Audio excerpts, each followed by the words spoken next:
Hello दोस्तों, कैसे हैं आप सब लोग। मैं आशा करता हूँ सब अच्छे ही होंगे, सभी खुश होंगे और स्वस्थ होंगे। तो आज मैं आपको ऐसी चीज़ बताने वाला हूँ। देखिए, जो लोग यूपी पुलिस कांस्टेबल की तैयारी करते हैं, ठीक है ना, जो यूपी पुलिस कांस्टेबल की तैयारी करते हैं, उनके लिए बहुत ही महत्वपूर्ण सूचना है। जो लोग देख रहे होंगे कि थंबनेल पर बना हुआ है कि इसके बिना पेपर संभव नहीं। जी हाँ, ये है यूपी पुलिस का कांस्टेबल का सिलेबस। तो देखिए, सिलेबस जो होता है उसके बिना सिलेक्शन संभव नहीं होता है। यदि सिलेबस आपने पूरा नहीं देखा है कि सिलेबस में क्या पढ़ना है, क्या चीज़ नहीं पढ़ना है, तो आप उसमें सिलेक्शन नहीं ले सकते, ठीक है ना। जो लोग सिलेबस नहीं देखते वो सिलेक्शन नहीं ले सकते, कि इधर उधर भटकते रहते कि हमको ये चैप्टर पढ़ना है, क्या पढ़ना है, उनको पता ही नहीं होता है। जब ठीक से पता नहीं होता है तो वो पढ़ेंगे कैसे, ठीक है ना।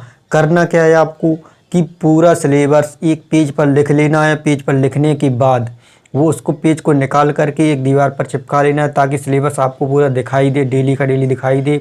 तो उस सिलेबस के अनुसार ही आप पढ़ाई करें। तो देख लेते हैं सिलेबस है क्या क्या उसमें। यहाँ देखते हैं यूपी पुलिस कांस्टेबल सिलेबस, ठीक है ना।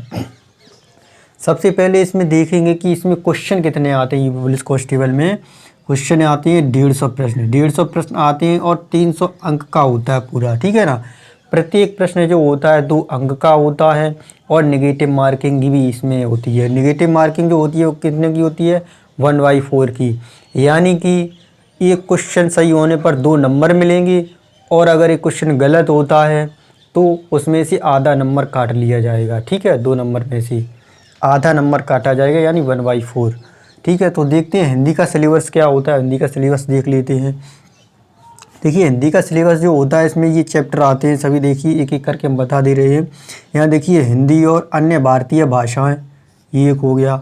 हिंदी व्याकरण का मौलिक ज्ञान, हिंदी वर्णमाला, मुहावरे एवं लोकोक्तियाँ, विलोम शब्द, अनेकार्थक शब्द, समरूपी भिन्नार्थक शब्द, तत्सम तद्भव, है ना, पर्यायवाची शब्द, वाक्यांशों के लिए एक शब्द। फिर है अशुद्ध वाक्यों को शुद्ध करना, रस, छंद, अलंकार। फिर है अपठित गद्यांश, जो पैसेज वगैरह दी होती है कहानी जैसे, उसमें से क्वेश्चन ढूंढने होते हैं, वो होता है अपठित बोध। फिर है प्रसिद्ध कवि, जो कवि दिए होते हैं उनको याद रखना है। फिर है लिंग, काल, क्रिया, वचन, कारक, ये भी चैप्टर। सर्वनाम, विशेषण, वाच्य, है ना, अव्यय, उपसर्ग, प्रत्यय, समास है, संधि है, लेखक एवं उनकी प्रसिद्ध रचनाएं, हिंदी भाषा में पुरस्कार इत्यादि। ये हिंदी के चैप्टर हुए। लेकिन ऐसा भी है कि हिंदी में अगर अच्छे से तैयारी की जाए तो हिंदी में पूरे में से पूरे नंबर आ सकते हैं। जी हाँ, हिंदी में अच्छे से तैयारी की जाए तो पूरे में से पूरे नंबर आ जाते हैं, ज़्यादा कठिन नहीं होती है। ये चैप्टर होते हैं लगभग 30 चैप्टर होते हैं। हिंदी में लगभग 30 चैप्टर होती हैं, कुल मिला के लगभग 30 चैप्टर होते हैं, और इतने ही चैप्टर आते हैं, इनमें से क्वेश्चन आ जाते हैं, ठीक है। तो चलिए आगे और देखते हैं रीजनिंग का सिलेबस अब। तो चलिए दोस्तों, अब रीजनिंग का सिलेबस देख लेते हैं। अब रीजनिंग में देखिए यहाँ पर कौन कौन से चैप्टर होते हैं वो देख लेते हैं। रीजनिंग में देखिए, एक होता है वर्गीकरण, है ना। फिर होता है श्रृंखला, कोडिंग और डिकोडिंग, समस्या को सुलझाना, शब्द निर्माण। फिर होता है वर्णमाला परीक्षण। फिर होता है भिन्नता, खाली स्थान भरें, समानता, ठीक है ना, ये चैप्टर होती है रीजनिंग की। फिर विवेचन क्षमता, फिर अवधारणा, परिवीक्षण, शब्द और उनका वर्गीकरण। फिर होता है रक्त संबंध, है ना, दिशा ज्ञान परीक्षण, रक्त संबंध, समय क्रम परीक्षण। ये रक्त संबंध दोबारा लग गया, कोई बात नहीं। संबंध व आंशिक समानता, है ना, संकेत लिपि एवं सांकेतिक लिपि। फिर होता है वैन आरेख चार्ट परीक्षण। ये चैप्टर होते हैं लगभग 25 से 30 चैप्टर रीजनिंग के होते हैं। ये भी रीजनिंग के चैप्टर यूपी पुलिस कांस्टेबल में आते हैं, है ना। तो देखिए और आगे देखते हैं। ये हिंदी के हो चुके, रीजनिंग के हो चुके। अब देखते हैं, देखो कुछ ऐसे होते हैं मानसिक अभिरुचि से संबंधित चैप्टर होते हैं, जिनमें कानूनी प्रक्रिया के बारे में पूछा जाता है, वो भी चैप्टर हैं, वो भी बता देते हैं। उसके बाद जीके के और जो बचे हैं वो सभी अभी हम बता देते हैं, ठीक है। चलिए आगे और देखते हैं। तो चलिए दोस्तों, अब इसको देख लेते हैं। ये है मानसिक अभिरुचि। देखिए, ये मानसिक अभिरुचि ऐसी होती है जैसे कि पुलिस में जो जॉब करते हैं, जैसे कोई परेशानी हो या कोई विषम परिस्थिति हो, तो उसमें सोचने समझने की शक्ति के लिए चैप्टर आती हैं। कुछ चैप्टर दिए होते हैं जिसमें सोचने समझने की शक्ति कितनी है वो आती है इसमें चैप्टर। और जो होती है रीजनिंग वो तो आती ही आती है, लेकिन ये और अलग आती है क्वेश्चन इसमें। देखिए चैप्टर का नाम है, ये इतने चैप्टर होते हैं, जैसे ये एक होता है जनहित, है ना, और होते कानून एवं शांति व्यवस्था, इससे क्वेश्चन आते हैं। कानून का शासन, व्यावसायिक सूचना, फिर है पुलिस प्रणाली, फिर है सांप्रदायिक सद्भाव, अपराध नियंत्रण, अनुकूलन की क्षमता, फिर है समकालीन पुलिस मुद्दे एवं कानून व्यवस्था इत्यादि। इतने ये चैप्टर जो होते हैं, ये चैप्टर भी इसमें आते हैं। ये पुलिस में ही आते हैं और एग्जामों में नहीं आते, केवल पुलिस में आती है चैप्टर। तो चलिए और आगे सिलेबस देख लेते हैं इसका। तो आइए अब मैथ का सिलेबस देख लेते हैं। यहाँ पर देखिए मैथ का सिलेबस। तो देखिए मैथ में कौन कौन सा चैप्टर आता है वो देख लेते हैं। मैथ में एक आता है संख्या पद्धति, फिर आता है औसत, फिर प्रतिशत, साधारण ब्याज और चक्रवृद्धि ब्याज, दशमलव भिन्न, अनुपात समानुपात, लाभ हानि, छूट एवं बट्टा, ठीक है ना, छूट या बट्टा एक ही बात हो, कार्य समय और दूरी, मेंसुरेशन, फिर आता है साड़ी और ग्राफ, ठीक है ना, और फिर विविध भी आती है इसमें। विविध ये 2 बार लिख गया, कोई बात नहीं, ठीक है, विविध।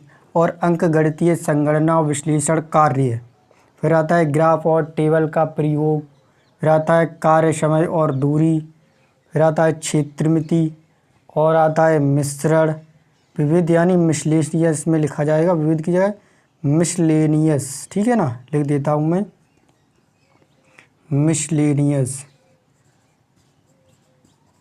मिसलेनियस भी चैप्टर आता है इसमें इत्यादि। ये इतने मैथ के चैप्टर आते हैं, लगभग 2, 4, 6, 8, 9, 18, 20 लगभग चैप्टर होते हैं, 20 के लगभग चैप्टर, ठीक है। तो इतने चैप्टर मैथ में आते हैं। देखो रीजनिंग हो गया, हिंदी हो गया, मैथ हो गया। अब देखो जीके में सिलेबस क्या होता है वो देख लेते हैं। तो अब देखिए दोस्तों जीके का सिलेबस बचा है, तो जीके का सिलेबस भी देख लेते हैं। जीके का सिलेबस देखिए क्या क्या है वो आपको ध्यान में रखना है। तो देखिए जीके में क्या होता है, यहाँ देखिए शुरुआत से देख लेते हैं क्या क्या चैप्टर होते हैं, क्या क्या पढ़ना होता है। उसमें देखिए भारत का इतिहास पढ़ना होता है, ठीक है ना, उत्तर प्रदेश राज्य की शिक्षा देखनी होती है, संस्कृति देखनी होती है, परंपराएं और सामाजिक प्रथाएं देखनी होती हैं, ठीक है ना, भारतीय संस्कृति पढ़ना पड़ता है, भारतीय अर्थव्यवस्था ये भी पढ़ना पड़ता है, इम्पोर्टेंट है, जनसंख्या, पर्यावरण और शहरी ये भी पढ़ना होता है, भारतीय और विश्व भूगोल भी पढ़ना होता है, और प्राकृतिक संसाधन, ठीक है। और आगे देखो मानव अधिकार पढ़ने होते हैं, भारतीय संविधान ये इम्पोर्टेंट है काफ़ी, ये बहुत ज़रूरी है, इसको पढ़ना ही पढ़ना होता है। और देखिए भारतीय कृषि, भारत और उसके पड़ोसी देश ये पढ़ना होता है। राष्ट्रीय अंतर्राष्ट्रीय पुरस्कार, महत्वपूर्ण दिन, देखो महत्वपूर्ण दिन और अंतर्राष्ट्रीय पुरस्कार और राष्ट्रीय पुरस्कार यही महत्वपूर्ण है, एक एक क्वेश्चन पूछा जाता है इनसे। देश, राजधानियाँ, मुद्राएं, खोज एवं अनुसंधान ये भी पूछे जाते हैं इनसे क्वेश्चन। उत्तर प्रदेश में राजस्व, पुलिस और सामान्य प्रशासनिक ये भी चैप्टर पूछा जाता है इसमें से। आंतरिक सुरक्षा और आतंकवाद, साइबर क्राइम ये भी पढ़ना पड़ता है। विमुद्रीकरण और उसकी प्रभाव ये भी है। वस्तु एवं सेवा कर के बाद देखो सोशल मीडिया, संचार, फिर देखो किताबें और उनके लेखक इत्यादि, ठीक है ना। ये इतने सारे जीके के चैप्टर होते हैं, इनको पढ़ना होता है। पूरा सिलेबस मैंने दिखा दिया, हिंदी का, रीजनिंग का, मैथ का, जीके का। तो पूरा सिलेबस आपको एक पेज पर लिख लेना, 1-2 पेज जितने भी आए उसको दीवार पर चिपका लेना, ताकि आपको पता रहे कि ये सिलेबस होता है और उसी के अकॉर्डिंग पढ़ाई करनी है। ऐसा नहीं कि इधर उधर भटकते रहो, जो मन में आए वो पढ़ते रहो, सिलेबस के अनुसार ही पढ़ाई करनी है, तभी सिलेक्शन संभव होगा।